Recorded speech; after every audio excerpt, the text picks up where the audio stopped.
夫有形之事未必能进取，进取之事未必能有形也。陈平岂笃行？苏秦岂守信也？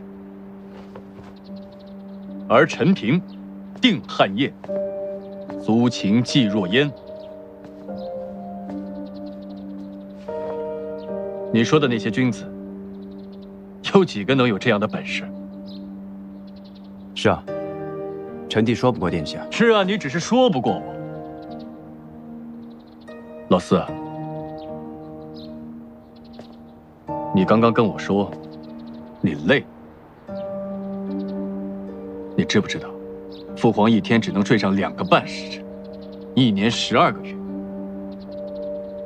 除了过年和他的生日才能歇上2天。这几年，我帮他分担了一些事，他一天也只能再多睡半个时辰。父皇不累，我不累。你刚刚跟我说，用人要守重德行，那我问问你，一个人有没有本事，就让他做做事，就能看出来。可人心难测，是忠是奸，谁能分得清？难道说，你真把他的心挖出来看看是红是黑不成？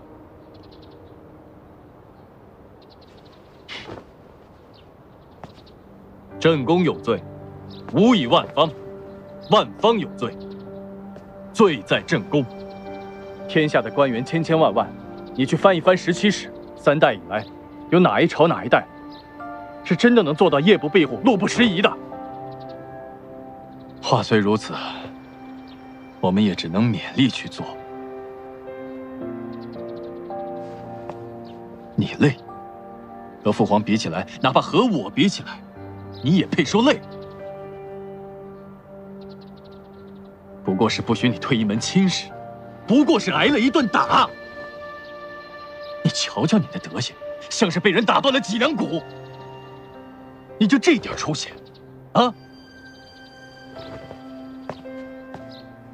我就不跟你废话了，2条路，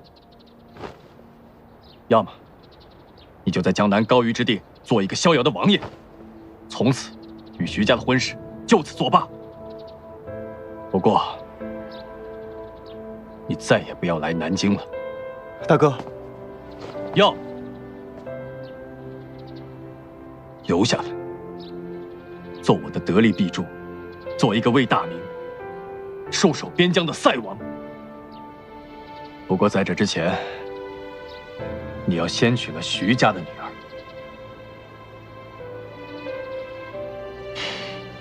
何去何从，你自己选吧。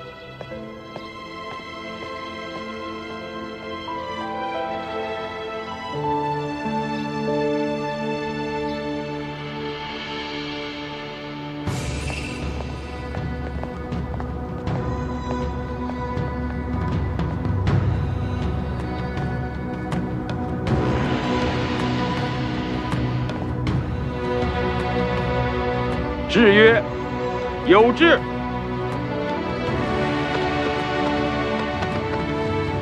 制曰：今册魏国公徐达长女妙云为燕王妃，命卿等持节行礼，拜。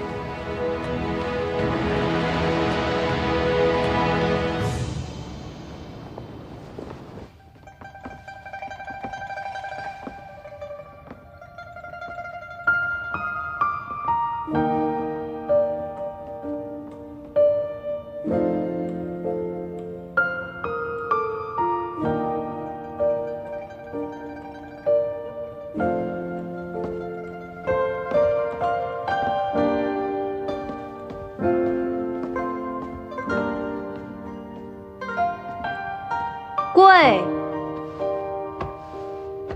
拜，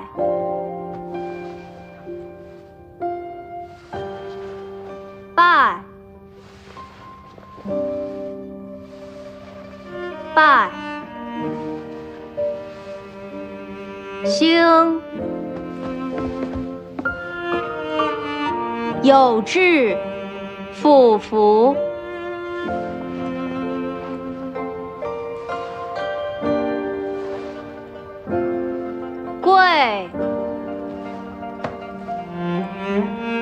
宣策。奉天承运，皇帝制曰：朕闻自古帝王甚简淑德，以乡内政，自尔徐氏，乃魏国公徐达之女也。孝敬性诚，淑仪素著。今以册宝，立尔为燕王妃。其上宏姿孝养，克赞恭勤，冒本之义业之修，作宗庙维新之祀，亲哉！受册。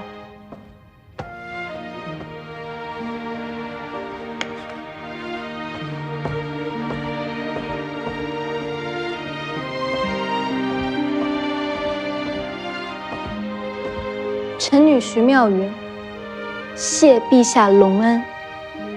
拜。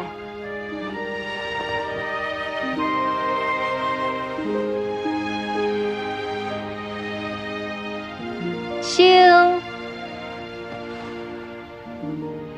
礼成。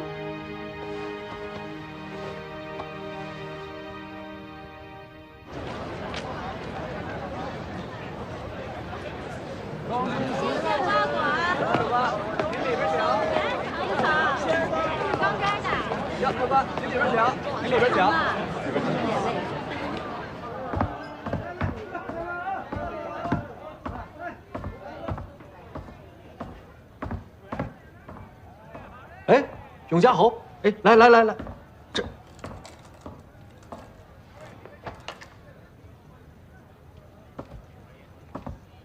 胡相，冯大哥和弟兄们让老朱过来，就问你一句话：你让咱兄弟们做的那些事儿，请罪也好，退田也好，弟兄们都做了。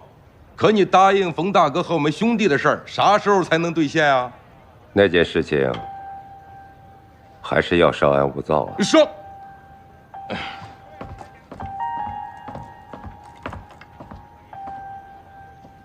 胡相，就算从耿大哥、傅大哥从北边回来的日子算起，都几个月了啊！弟兄们可是听了你的劝才向陛下低的头，你可不能。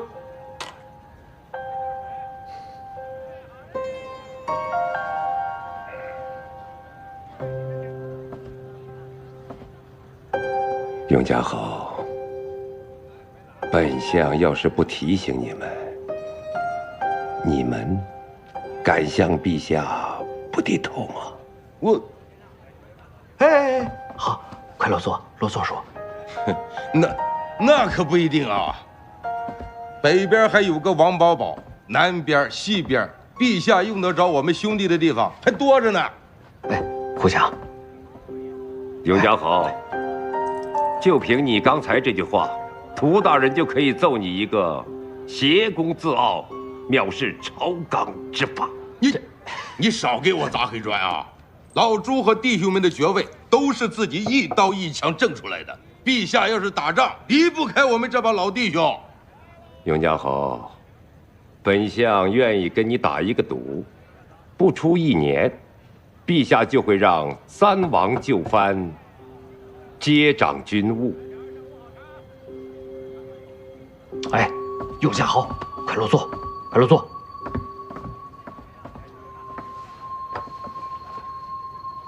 陛下现在就想让皇子们接掌军务，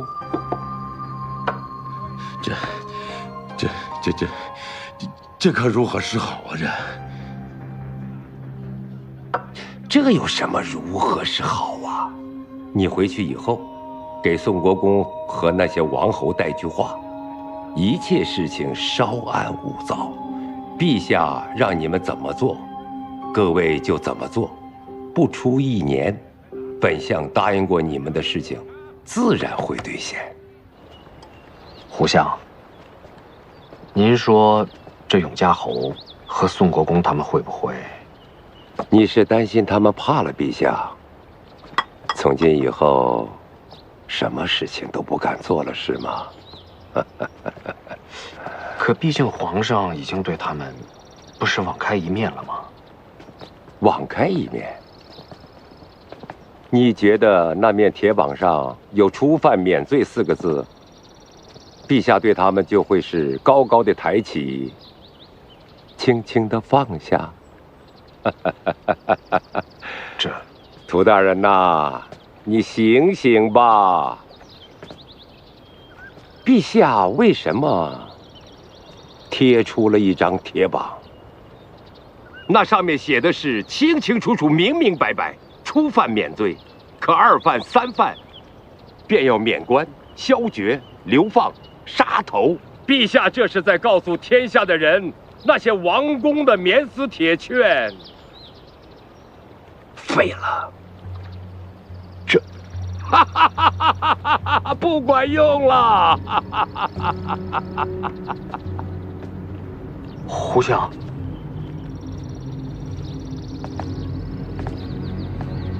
陛下其人呐，严刚有足，宽仁不够啊！你指望这样的皇上念你昔日的功劳恩情，那就是与虎谋皮。你以为朱亮祖是到我府上要账的吗？是冯生让他来的，是让他试探我还愿不愿意留在他们这条船上。朱亮祖只是一介武夫，但冯胜、傅有德他们是一群难得的聪明人，他们知道，陛下暂时没有对他们动手，但是会对他们一直不会动手吗？所以他们要更加的抱团，让船上所有的人都不能下船，还要拉更多的人上船。唯有如此，陛下才能投鼠忌器，他们才能苟安一时啊！既然大人想得这么明白，那当初为何还要趟这趟浑水？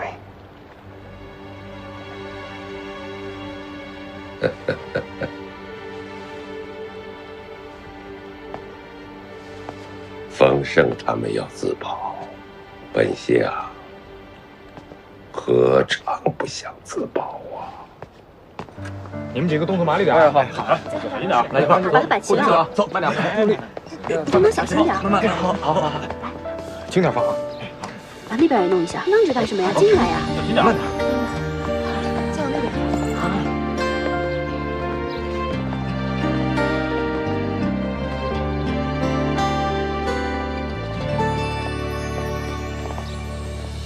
山水相依，共度朝夕；树木相依，同享行同路和亲之礼。你我相聚，互赠醉意，天地生趣，惺惺相惜。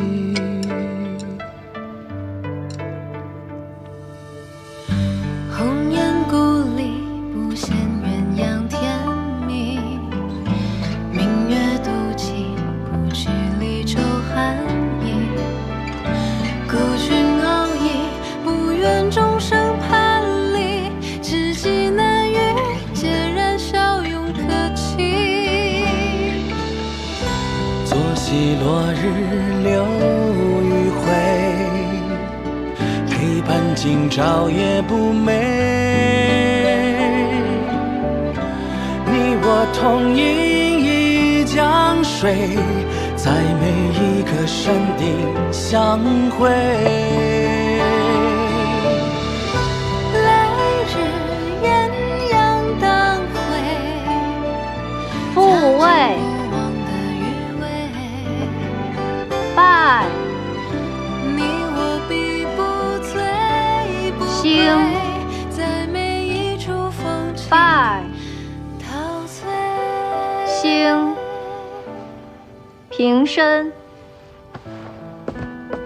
至位，参拜旧姑，跪，拜，兴，拜，每一处风景兴，陶拜，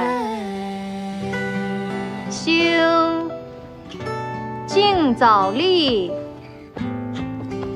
平平安安。早立贵子。四哥在哪儿？我要找四哥。看好他，四哥，再乱跑，给我绑起来。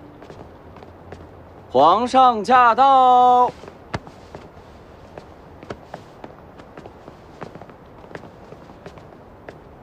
父皇，父皇，父皇，怎么来了？你呢？你不好好在东宫待着，你到这儿来做什么？儿臣，父皇，老四是儿子带大的。他小的时候就跟老十儿现在一样，总缠着儿子。他每次来找我，从来不等通报完毕，就自个儿闯进来了。都12年了，不管是在吴王府，还是在宫里头，我们两兄弟总是在同一个屋檐下。可如今，儿臣再想见他，就没那么容易了。儿子们都长大了，能帮着朕做事情了。可一个一个的也要离开朕了。父皇，老大，朕跟你说过的，咱们家原来定的是金户，年年给衙门交金子。可金子就是再多也有采完的那一天，可衙门不管这个，到了日子就上门追讨。咱们家没办法，只能从老家逃了出来，到外地给田主家开荒，辛苦几年，刚把一块地伺候熟了，寻思着能过几天好日子了吧？田主就要加租子，1年加2年加，年年都加，直到加的把咱们家待不下去了，就接着逃荒，就接着给人家开荒地，然后就是再加租子，然后就是再逃荒。你爷爷你奶奶忙碌了一辈子，死的时候咱们家连口棺材都拿不出来。我和你伯伯到那个刘财主家门前跪了整整1夜，求他能赏了一块，就能赏这么大一块地方吧？啊，怎么也得让你爷爷你奶奶有个安身的地方。可就这么点地他都不肯。你徐叔叔说得好，粮食田土，老百姓的命。老百姓没有自己的田，那就是跟咱们家当初一样，给大户人家当佃户，辛苦劳累1年，吃不上几顿饱饭，死了连块埋骨头的地也买不起。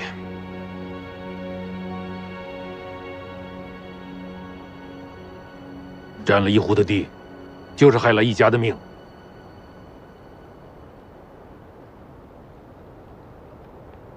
朕去过历代的地方庙，从祖龙到你老子，你数数看吧，啊，开国的皇帝换了多少？为什么要改朝换代？不就是因为把老百姓逼得没有活路了吗？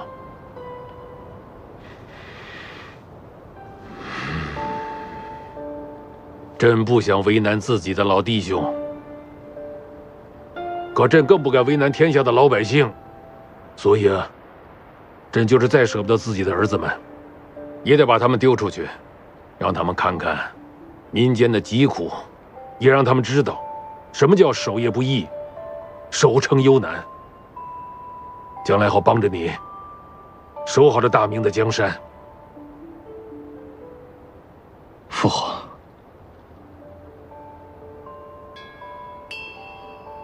再过个把时辰，老四那小子就要入洞房了吧？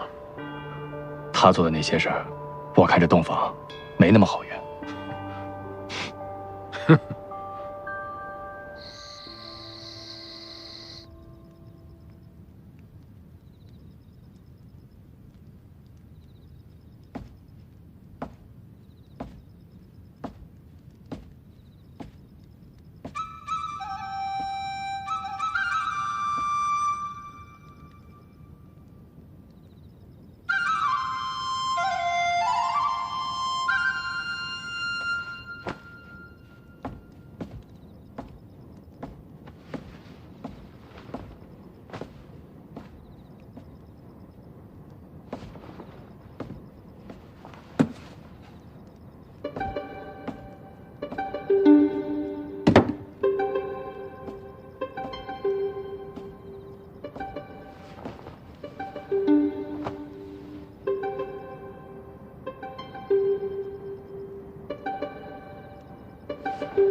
王妃，这枕头被子是什么意思？请殿下用寝。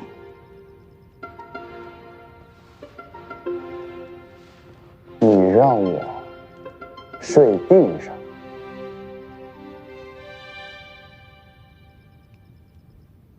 王妃，今天可是我们的大喜日子，你难道不向本王行中宫之礼吗？今日是燕王与燕王妃的大喜之日，却不是殿下和臣妾的结发之日。什么意思？殿下真的想娶臣妾吗？殿下若真的想娶臣妾，那当日就不会逃婚，之后更不会登府拒婚。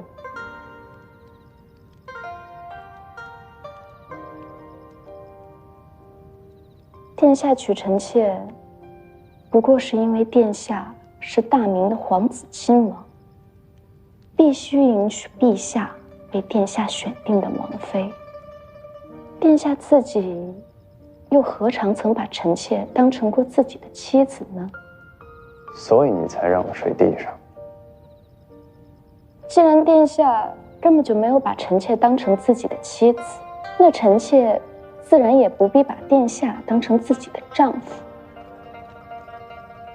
等殿下何时把臣妾当成自己真正的妻子时，那时臣妾自会侍奉朕妻。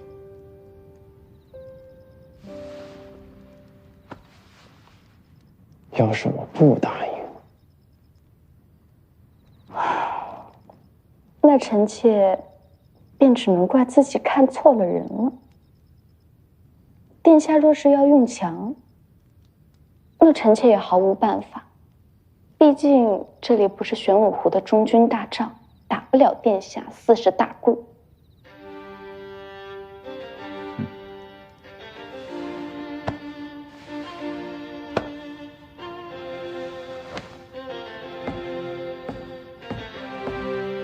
放心吧，殿下。臣妾当时并没有看到殿下在军棍下威武不屈的样子，只不过臣妾当时听说殿下在喊要北征，不娶女诸生。说起来，臣妾刚刚还跟殿下少算了这一笔账。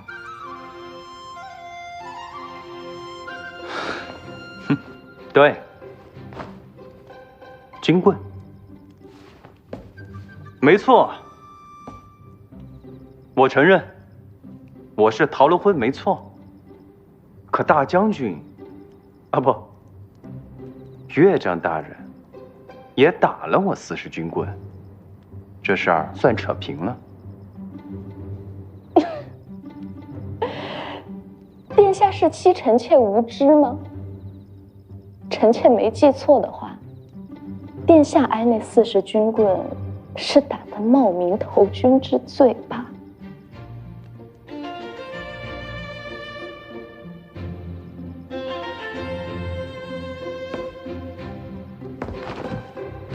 殿下，您是皇子，是亲王，便是这么敢做不敢当吗？殿下，还有一事要劳烦您。你说，请殿下帮臣妾摘掉我这头上的凤冠。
殿下，该去朝见父皇母后了。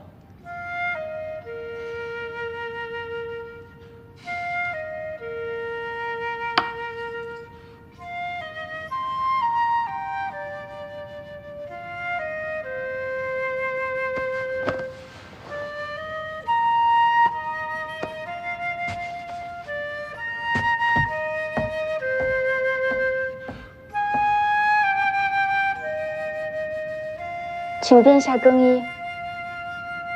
来人啊！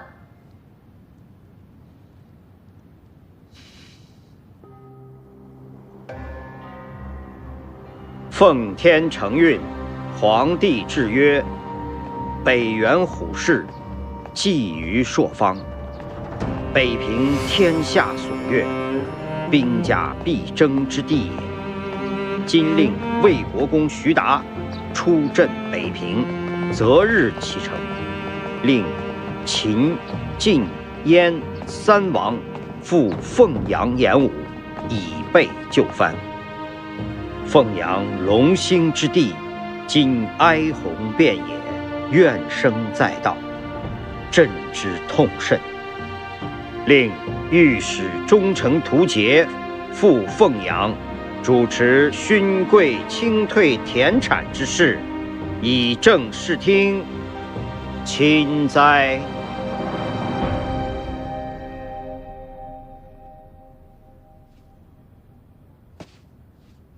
陈留基有本启奏。说。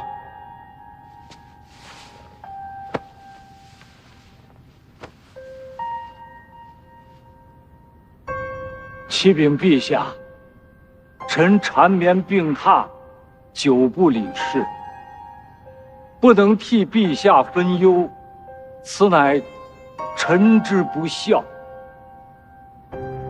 兰台为国之要津，不能空悬日久，故臣请辞御史中丞一职，告老还乡，望陛下准允。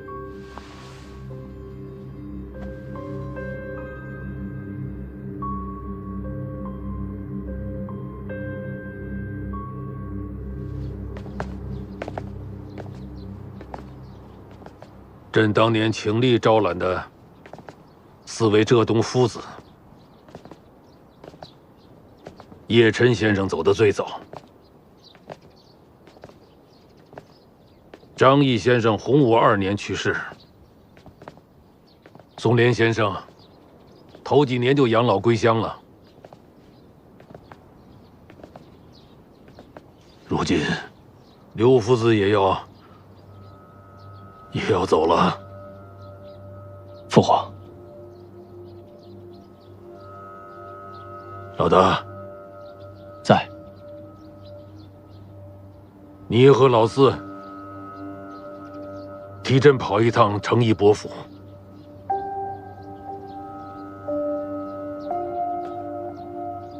告诉刘夫子，你就说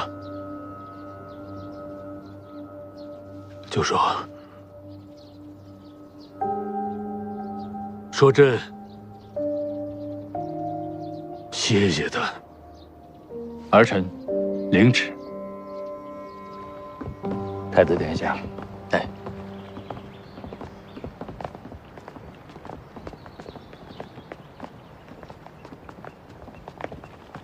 请。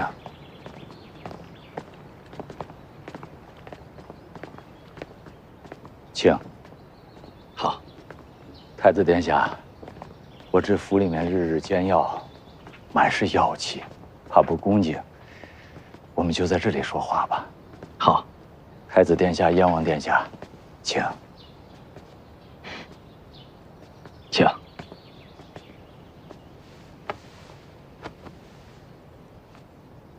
先生归乡后，还请安心容养，总有起复之日的。太子殿下，恐怕陛下让你带来的话不是这一句。先生还真知父皇肺腑吧？父皇要孤转告先生，他说：“谢谢先生了。”臣与陛下相知20年，臣感恩陛下。太子殿下，请坐。燕王殿下。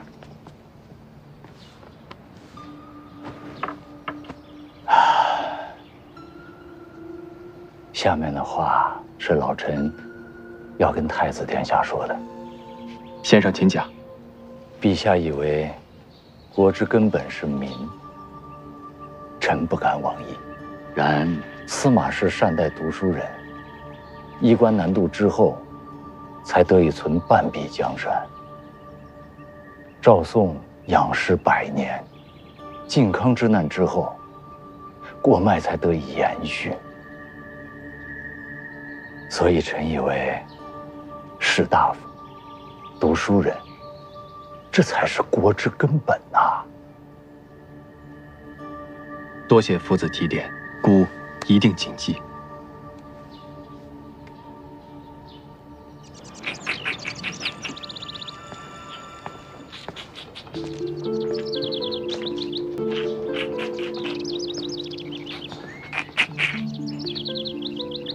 鸟在说什么呢？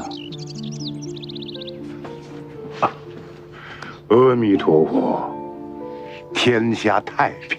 好啊。夫子说，中书省是一口棺材，那如今您辞去了这个御史中丞，那御史台不也成了一口棺材了吗？刚才的话，听见了。夫子，刚才那位太子殿下，那可比小燕王老道的太多了。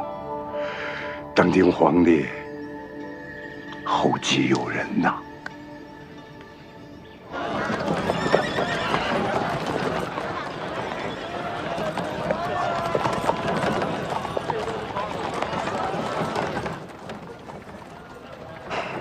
老四，刚刚刘先生说的那些话，你都听懂了吗？刘先生说：“多谢父皇。”还有，父皇也说多谢先生。父皇谢先生什么？那先生又谢父皇什么？父皇谢先生20多年来的辅佐，先生谢父皇让他荣归故里。先生那里算你说对了，父皇那里，你只对了一半。一半？父皇谢先生是20多年的君臣相知，先生看出来了，父皇对胡惟庸不放心，这才请辞。父皇对胡惟庸不放心，那为何要把中书和御史台都交给他？中书掌日常政务，兰台主纠合百官，中书省、御史台从来都是对头。父皇若是对胡惟庸放心，你想想看，又怎么会把这2个地方都交到他手里？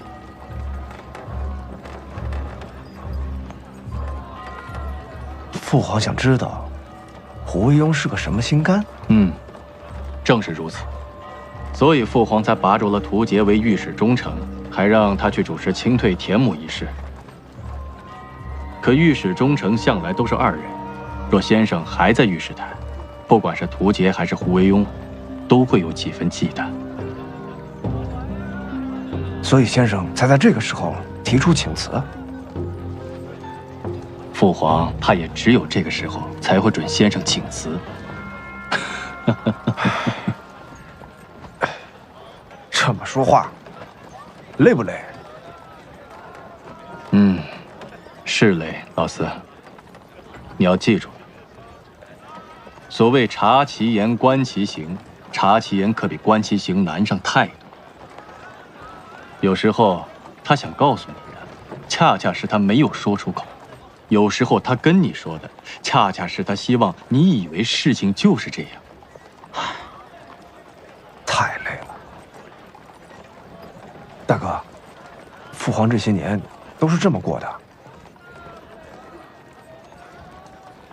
那以后你，我还用以后吗？现在就是如此啊。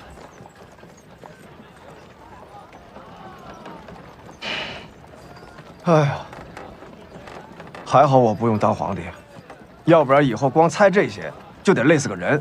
臭小子，这种话也能随便说？嘿嘿，好，不说不说。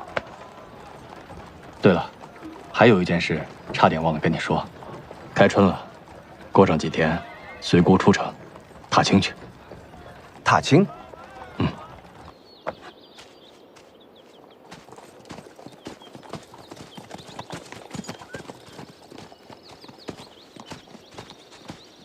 周允文，你怎么这么调皮啊？大哥，哎，四叔，我想骑马。四叔，允文，想骑马？好啊，你爷爷是个马上天子，你爹以后也是个马上皇帝，你呢，要当一个能文能武的好皇帝。雄鹰还不谢过四叔，谢谢四叔。乖。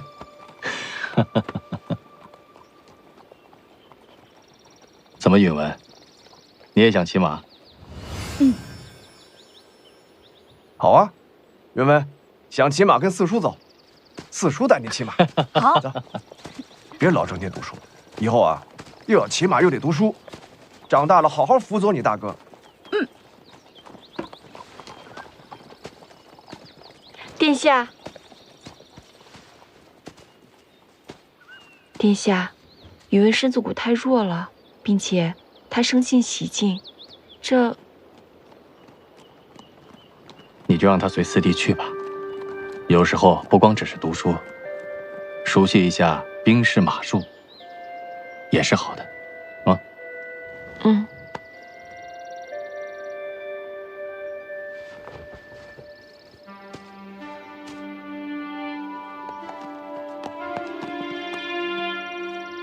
带他溜一圈，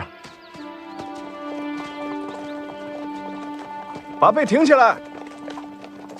老四，干嘛呢？磨磨唧唧的，比比啊！教秀英骑马呢。走啊，老四，有日子没和你较量了。行啊，走啊，走。驾！驾！驾！驾！驾！驾！驾！驾！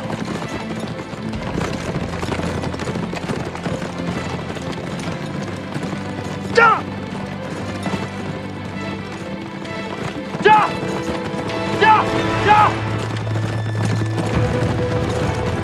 驾！驾！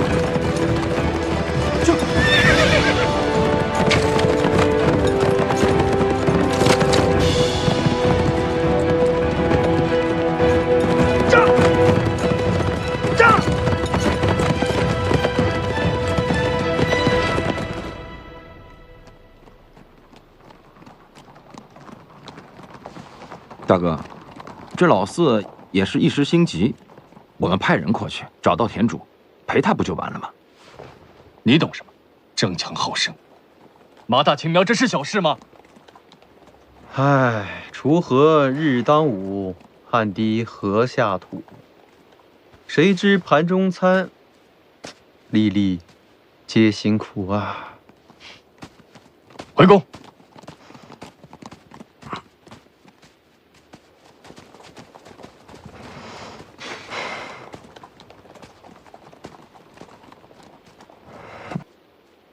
说好了，你要来看我的。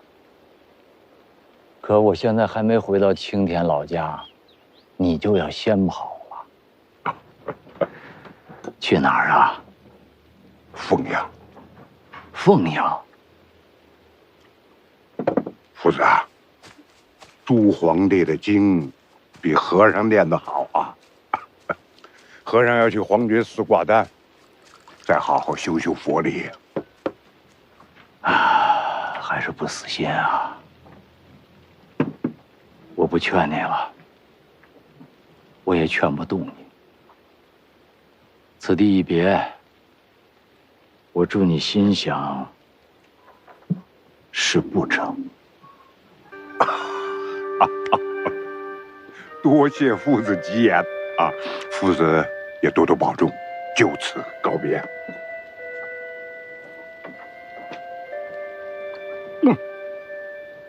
哎，夫子，保重。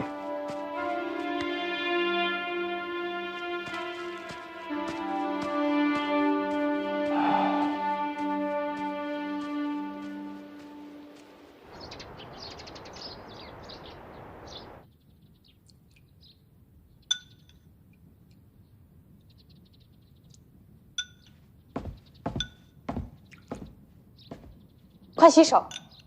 哎，洗完手来吃我做的麻油豆腐。哎，你今天怎么穿成这样？时候不早了，殿下饿了吧？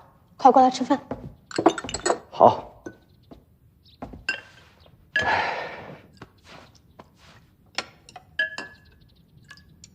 哎，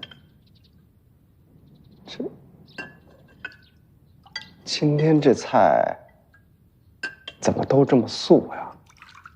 陛下既然要殿下去做百户，殿下自然就要有个百户的样子。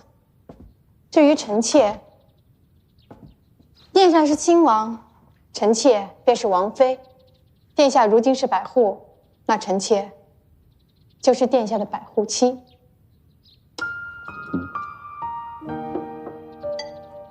粗茶淡饭，不知道殿下会不会吃得不习惯？这有什么不习惯的？当初我跟着岳父打仗的时候，能有吃的就不错了。哎，我这次一去，恐怕要有些日子才能回来。你在京师，臣妾已向母后请了旨，这一回，臣妾与殿下同去。同去？嗯。王妃，这次本王去凤阳，可是当一个屯田的小卒。你若同去，那又如何？臣妾刚说过了，殿下是百户，臣妾就做殿下的百户妻。既然是百户妻，那自然就要有个百户妻的样子。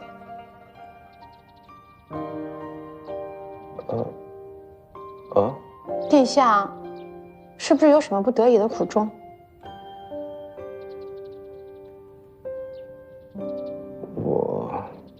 臣妾斗胆问一句，殿下是不能讲，还是不想讲？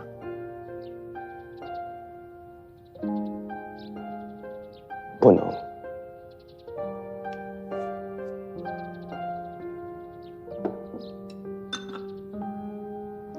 臣妾谢殿下。谢我？殿下若是不想告诉臣妾，那便是说，殿下仍将臣妾视作外人。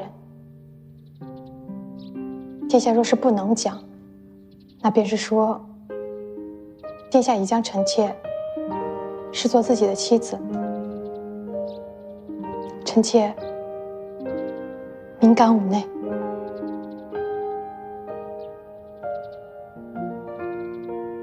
多谢王妃。快吃。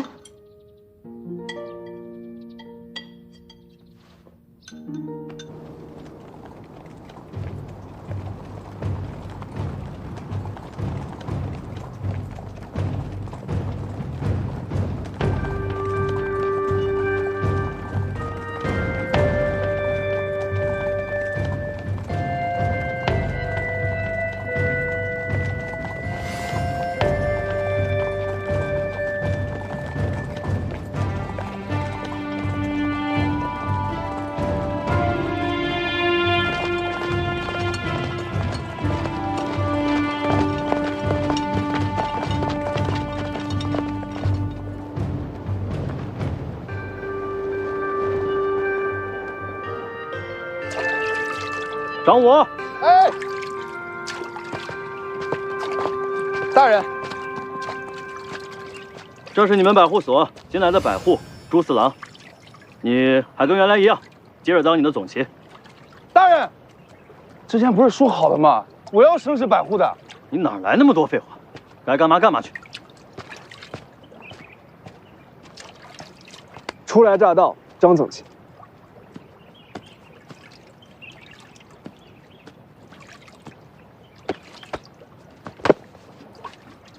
给我走。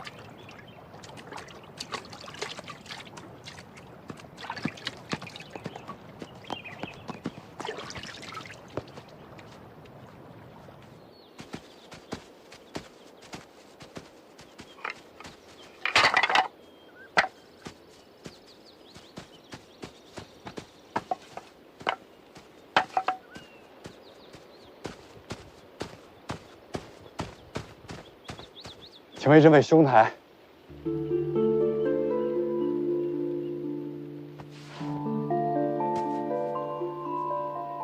燕王殿下，铁血。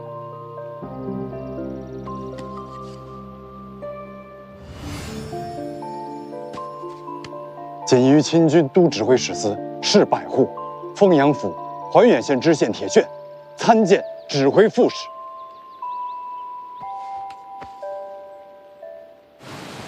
快！这雨下的也太大，掉下来！现在怎么办？那边有没有什么对策？快点！只能先等雨停了。快点！你先回去吧。好，抓紧！怎么又停了？回大人，河图说连日大雨，前面的土坝子塌陷，河道堵了。那还不从速疏浚？我们这是去北平的军粮，再有10日就误期了。雨太大了，上不了工啊，须得等雨停了，地方上的老爷才能征募民夫下河清淤，少说也要等上3、5个月。大将军的军令，1个时辰都等不得，3、5个月，那时候我们都是死人了。那该怎么办呀？来，拿着。好，拿好。让我拿这个。快点啊！今年有粮粮食吃了。拿好。来，我拿这个。好。兄弟们都加把劲儿！来，加把劲儿啊！好。来，给你。这。一会儿给我。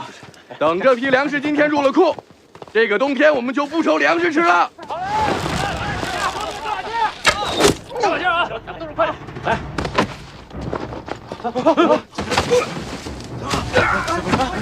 猿人来了！猿人了！猿人来！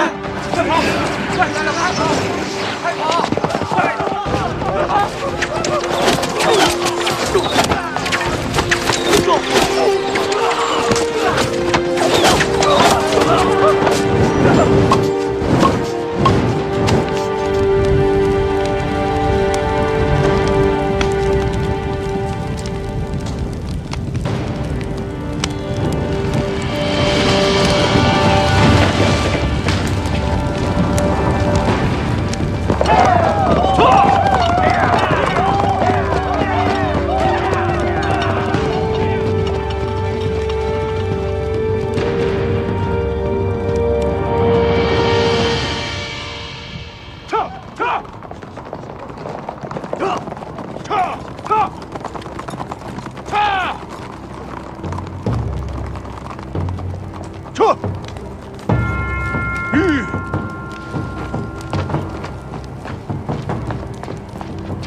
传令下去，召集所有的兵丁，精壮的编成军，老弱的送回北平。再有，屯田来不及收割的尽数焚毁。北平全城戒严，派精兵把守城门和各个要道。口令1日3换，凡是擅自闯入者，立斩。是。慢。传令下去，卫所军士凡父子兄弟聚在军中者，许其择一人为戍北平，明白了吗？明白。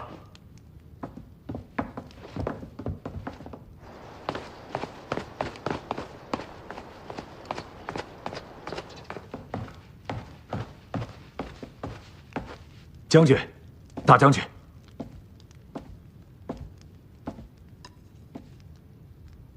铁骨狼牙，袁仁军那边能用得了这种剑的，也只有阔阔的贴身侍卫。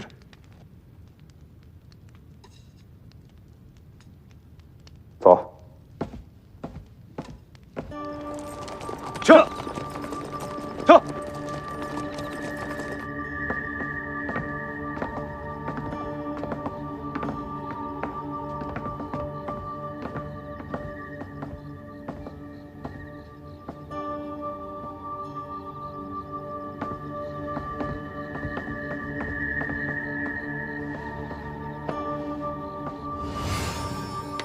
北平承宣布政使司右参政王志，见过大将军。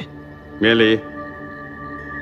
王参政，大将军，你是管督粮道的。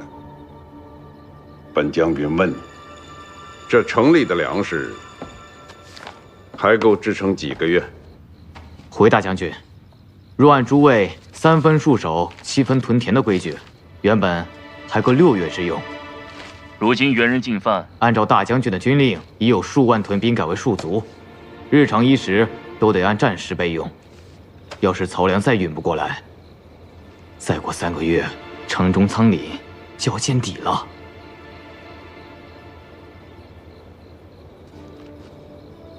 王参政，大将军，现在那些空着的粮仓，要派人打扫、维护、养护好。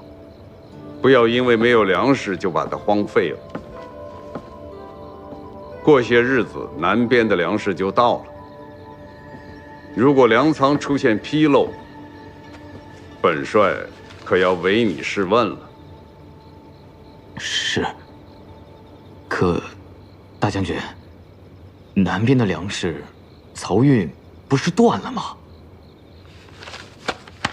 这是军务。你问那么多干什么？回将军，江南的粮到北平，若是走不了漕运，便只能走陆路。陆路、水路损耗不同，粮食到了之后，晾晒的日子也不同。下官若是不问清楚，又如何接粮呢？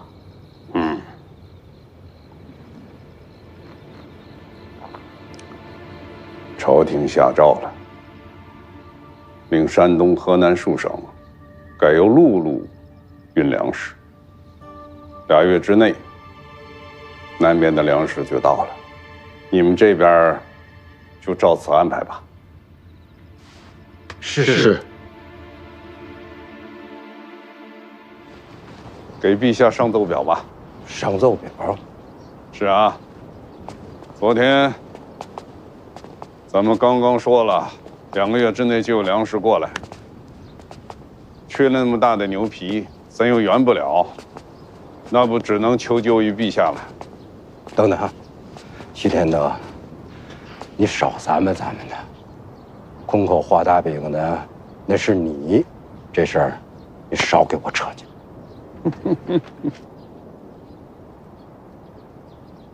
这事儿你怎么看？我觉得缺粮的消息。估计现在早已经摆在阔阔的案头上。是啊，又是探马军司。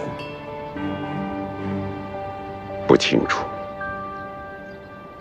但我清楚，朝廷的底细，我军的虚实，阔阔他是了如指掌。本帅还清楚。再过2个月，如果没有粮草运过来，我军就有大麻烦了。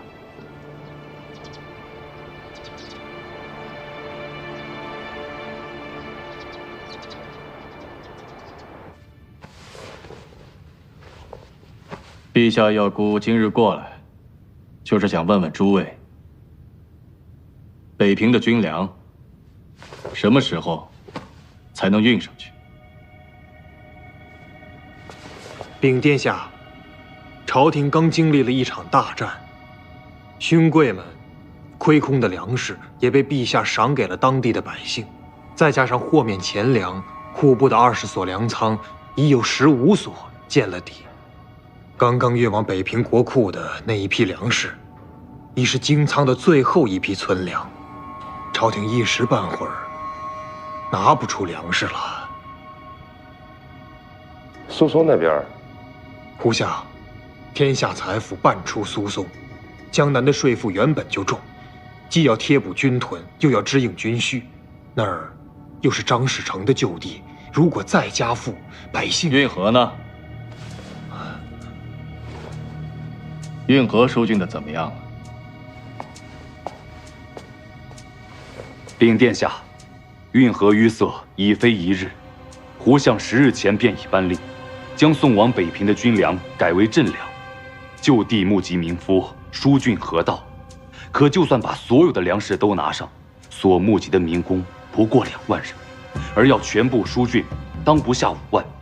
朝廷若再拿不出钱粮，工部也难为无米之炊。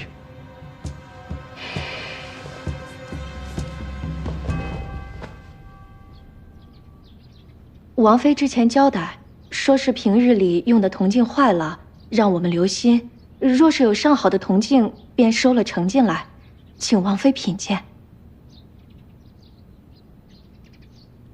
乌兰图雅，公主，赏他。是。赏。谢王妃，谢王妃。下去吧。你们也都下去吧。是。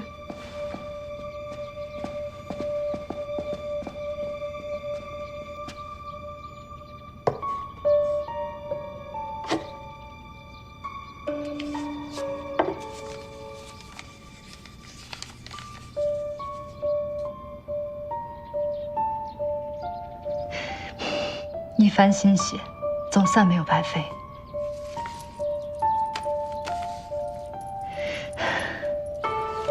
太好了，把明君尽数饿死才好。到时候大王回师南下，肯定所向披靡。早就不指望了，倒是你。以后这样的话少说些。这里毕竟是男人的京师，不是兄长的王帐。是。公主，查子来报，废去陆仲亨还有蓝玉的府上，近来也都多出了些生面孔。算上废去和陆仲亨，在进宫侯的府邸里，就都已布上了这人的眼线，连蓝玉这种削了爵位的人都没放过。这人怎么神通广大的？皇城罗族，走马承受，能如此行事的，在这南朝京畿，哪还有第2个人？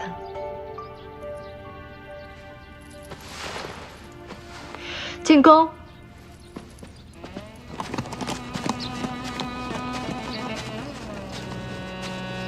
驾。驾。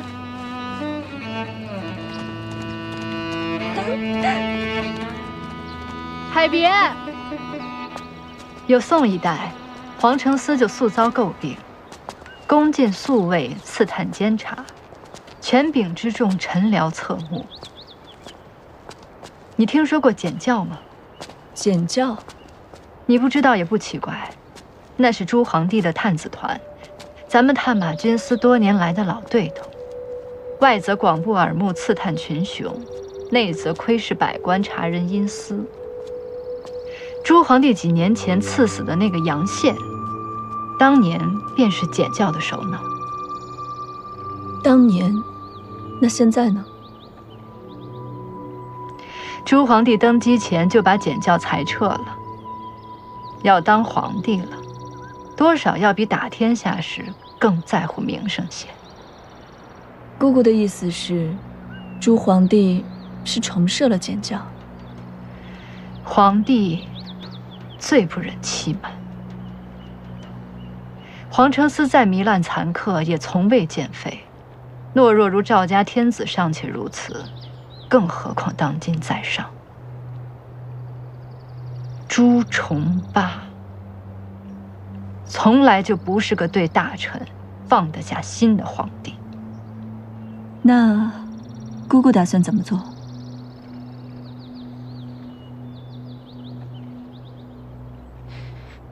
烧了北平的军屯，对着大明朝不过借选之计。要成累卵之危，屯碱之举，这颗君臣相宜的种子，不但要种下去，还要时常的松松土、浇浇水，让它早些抽芽才好。可这些日子，每天浸迷在这深宫之中，纵然有心，也实在难以施展开手脚。说你的办法。李景龙，李景龙，他回京后去了大都督府当值，参赞北县军务。可他毕竟是个外臣，招他入宫，还是要好好计较一番才好。其实也没那么麻烦。草原上的鹰，若是看到了地上的黄羊，那是每天都要来几次的。人也一样，心中有了惦念，总有按捺不住的时候。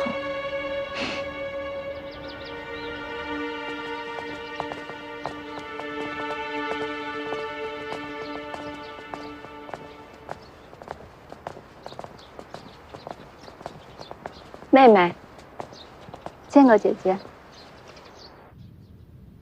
怎么没看见允文啊？读书去了。读书？刚才我在御马场见到了雄鹰，莫不是又跑了？没有，家父偶然微恙，便放了兄弟一天假。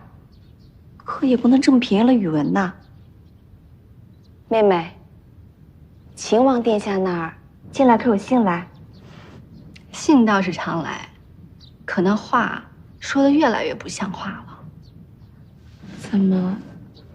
他说，陛下常说，皇家子弟要文武兼修，所以才让他去凤阳演武。他还说什么？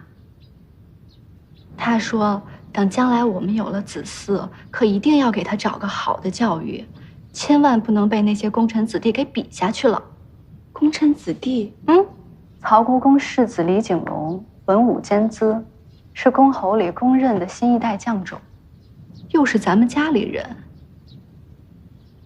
将来的秦王府世子，总不能连景龙也比不过吧？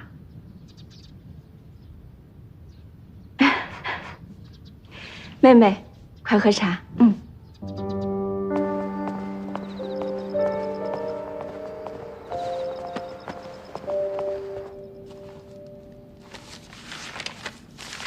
你看这个做什么？臣妾是想看一看，然后再请父亲给雄鹰和宇文讲一讲。讲这个，你不是一直不让宇文习武的吗？殿下，臣妾是不让宇文习武，不是不让宇文知兵。说得好，不可习武，但不可不知兵。若是到了亲王都要拿剑自保的地步，那我大明朝……殿下慎言。你的主意啊，是好的，可你想过没有？岳丈大人学的是圣人之道，你让他教雄鹰允文兵法，那岂不是乱点鸳鸯谱？可惜啊，老四去了凤阳，不然的话，他是最好的人选。四弟，若是从自家亲戚中找，也不是没有别人。谁呀？殿下忘了，咱们家亲戚当中还有一个小将种。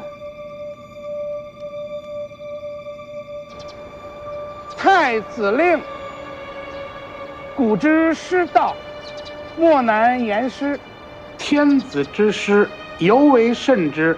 闻曹国公世子景龙，文武兼资，晋大内诸皇孙学业偏执，特命李景龙入宫，教育皇孙，盼尔正色善言，恪尽硕职。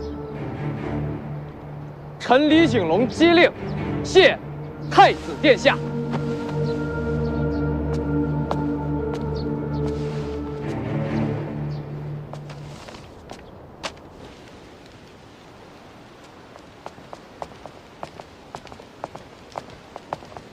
那边，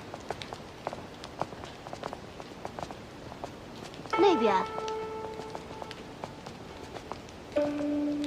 表哥，表哥，表哥，表哥，熊鹰，表哥，表哥，北边的仗打得怎么样了？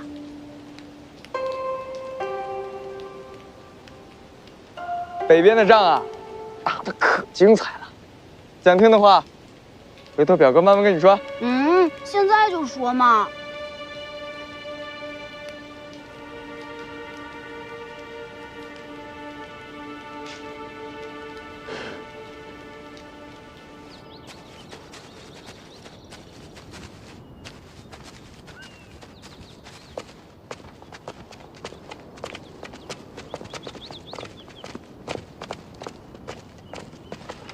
参见殿下。参见殿下。参见铁大人。今儿个都听你的。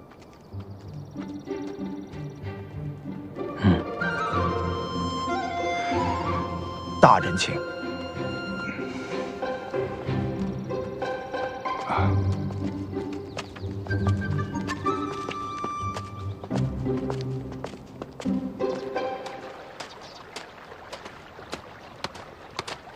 卢家幺妹，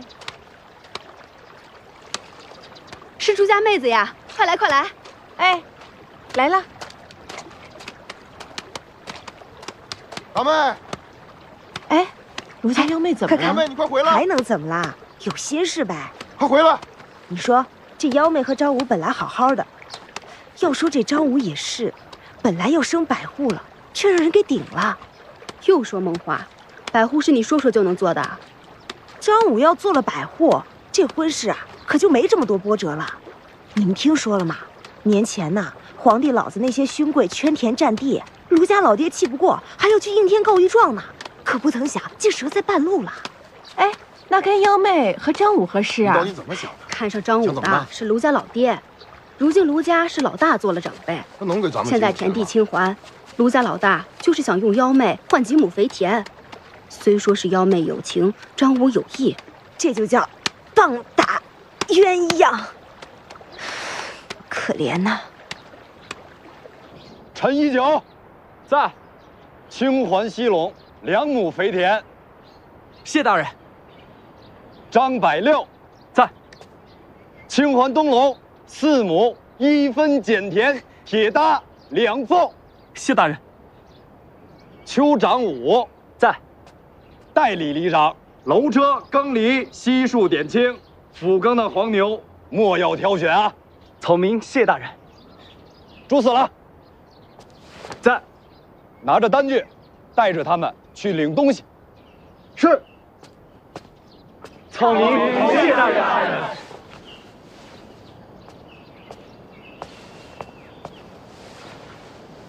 陛下有诏。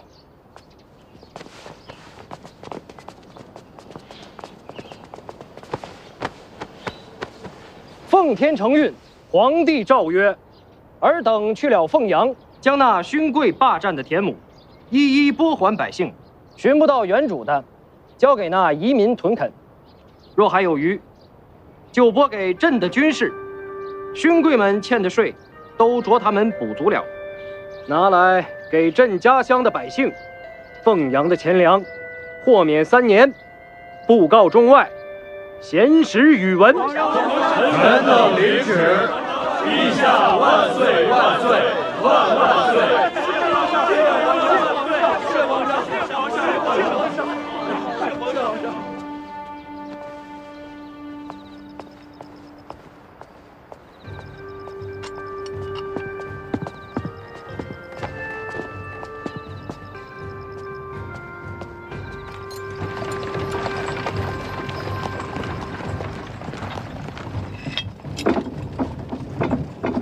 400粒甲级送京师。是。哎，还没来得及问你，这个锦衣卫当的怎么样？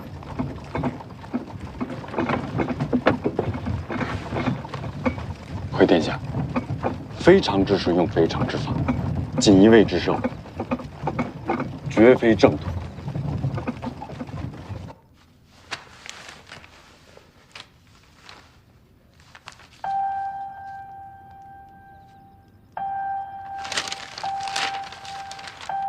哼哼哼，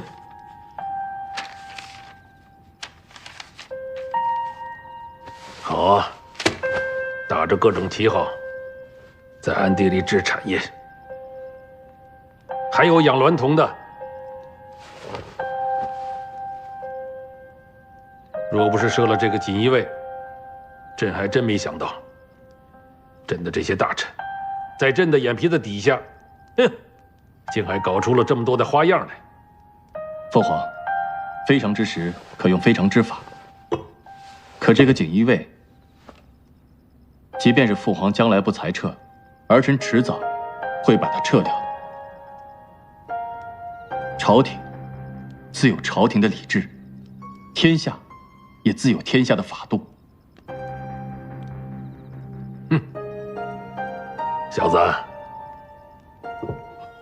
不当家不知柴米贵，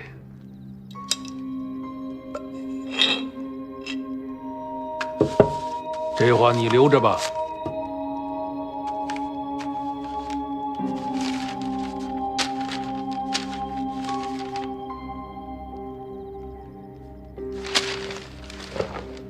父皇，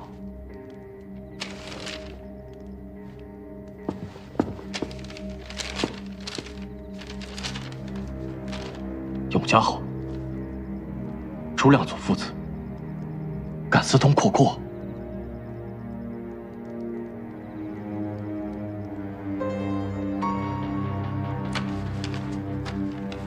来，这是天德还有你表哥给朕呈上来的密报。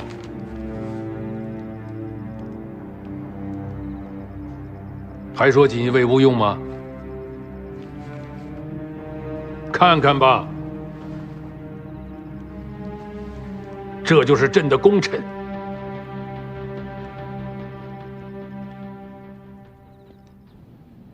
北县军粮一事，中书省已议了这么久，还没商量出个法子来吗？殿下，臣有一策，方可能解燃眉之急。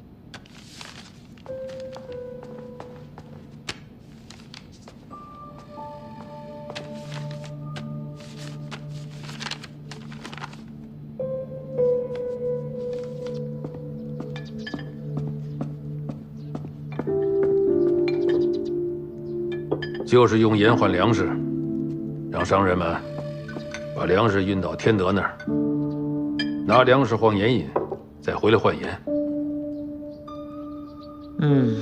听上去倒是个法子。是个好法子不假，可要是用了这个法子，朝廷这几年的盐税就指望不上了。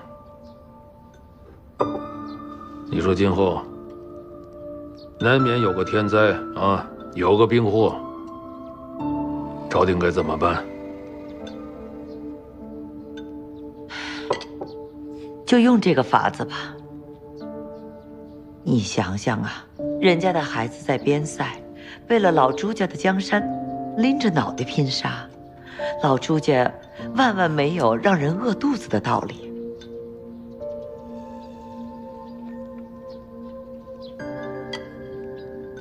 来人，在。宣太子。乡亲们，皇上有旨，行开诸法，拿盐换粮了。乡亲们，皇上有旨，行开诸法，拿盐换粮了。皇上有旨，行开诸法，拿盐换粮喽。来，给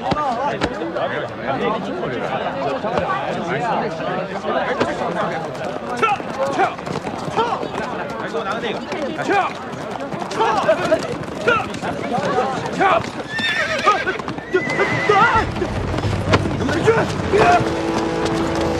胡子良，拦住！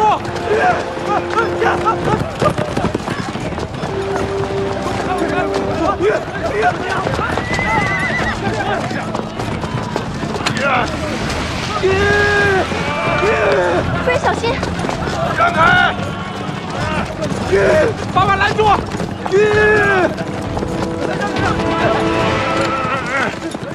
哎呀，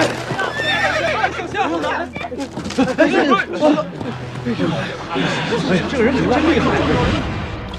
听你这意思，凤阳是没法开中了。凤阳离北疆太远了，运河淤塞，水路走不了，走路损耗又太高，得不偿失。再说了，这凤阳的粮食大多都是军屯，陛下旨意里说得很明白，军屯的粮食绝对不得开中。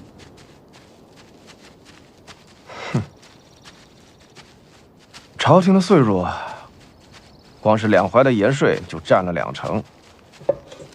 若是开中了，朝廷可是少了一大块进项。开中本身就是利弊共存，朝廷只要权衡得失即可。那你说说，通过开中，朝廷能得到什么？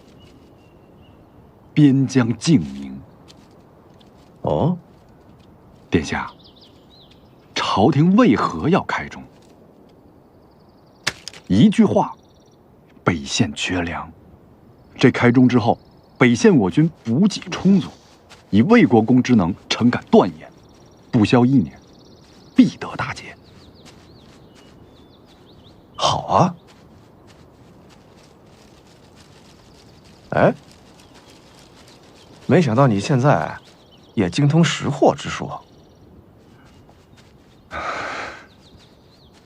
殿下，臣若是有这般本事，也用不着踢成秃子，从开封城里逃出来了。这都是听我师傅说的，臣只是照葫芦画瓢而已。你师傅？嗯。哎，这和尚也跑这儿来了。啊！这个老和尚不好好念经。殿下若是有空，不如好好想一想，怎么照顾好自己的下属。下属？我的？我今天在市集上见到了张武。张武，那小子。他在低声下气的求人买他的粮食。殿下素来喜读兵书，吴起水用的典故，就不用切再说了吧。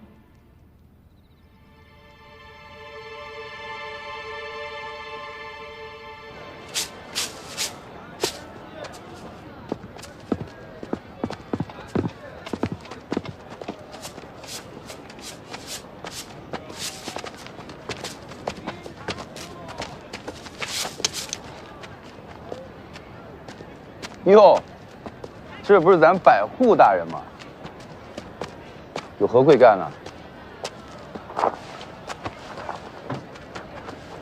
听说你在街上单臂拦京马，我想见识见识。